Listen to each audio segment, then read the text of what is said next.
Last video, I reinstalled the Sniper Quadrajet and got the car running. Since then, I have been trying to do the break-in. Before the Quadrajet failed on me, I had gotten, well, let me back up. In everything that's new in this car, I've got a rebuilt engine, I've got a rebuilt differential, I've got a brand new transmission. Every one of those had their different things they wanted you to do for break-in. So I made myself a spreadsheet of each of those, and the most demanding was the differential, believe it or not. It wanted you to have a first drive of about 10 minutes and then let it cool down. Then the second through fifth drive, so 4 times, they wanted 30 to 40 highway miles, and then park it and let it cool down.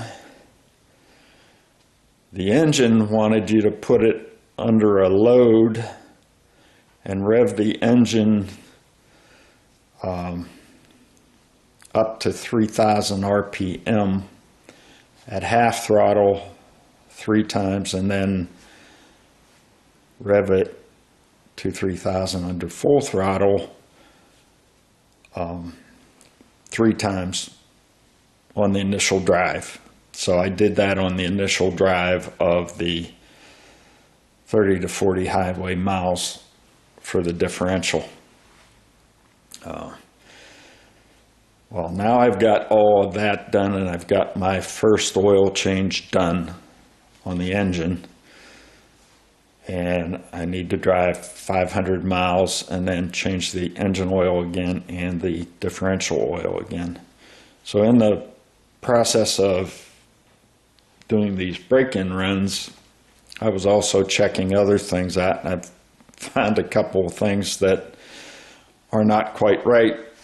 When I have a full gas tank, I'm only reading like 3/4, and if I let it get down close to empty and I fill it up, I get about 6 to 7 gallons. So I think I've got some resistance problems in the connection. It's probably on the old connector, but unfortunately that old connector sits probably up in here, this area. It's going to be very difficult to reach now that I've got the mufflers and everything on. So I'm going to leave that for a day. I'll just monitor how many miles I put on it, and I put about 80 miles and I need 7 gallons, I guess. So I'll monitor, and I'll go no more than like 150, 160 miles until I figure out what the mileage is and where I am with that gas. The way I checked that, first time it was reading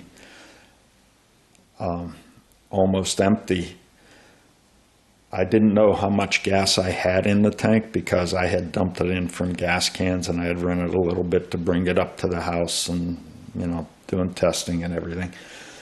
So when I went to the gas station, I was surprised that it stopped at 6 gallons. You know, what I could tell up until that point was that the gas gauge was registering. It turns out it's not accurate. The other thing, my tack is a little bit off compared to the tack that I can get on the reading of the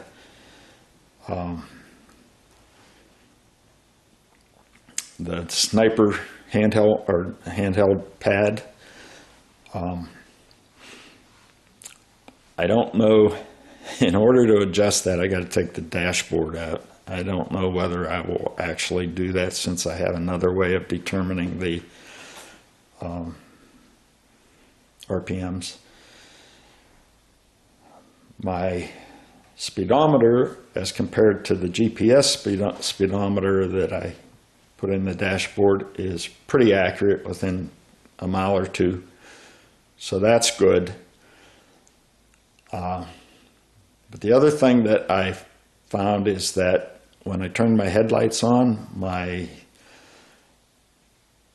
headlights don't pop up. Now they're vacuum operated, and I woke up one night in the middle of the night and I thought to myself, gee, I don't think that I connected the vacuum hose to the Sniper Quadrajet when I reinstalled it. So I haven't looked yet, so you're going to find out with me. I'm going to move the camera, get it closer to the hood, and we're going to take a look at that. Okay, hopefully when I open the hood, it'll be focused on that Quadrajet. So zoom it in a little bit. See what we find. And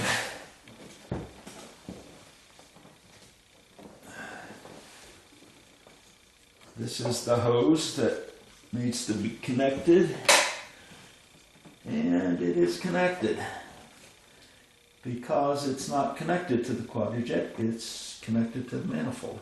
So I've got some other issue. I'll have to do some diagnosis on that and see what I can find. I already checked the cutoff switch. There's a switch under the dashboard that you can open it to pop up the headlights, even without the headlights on, I believe. And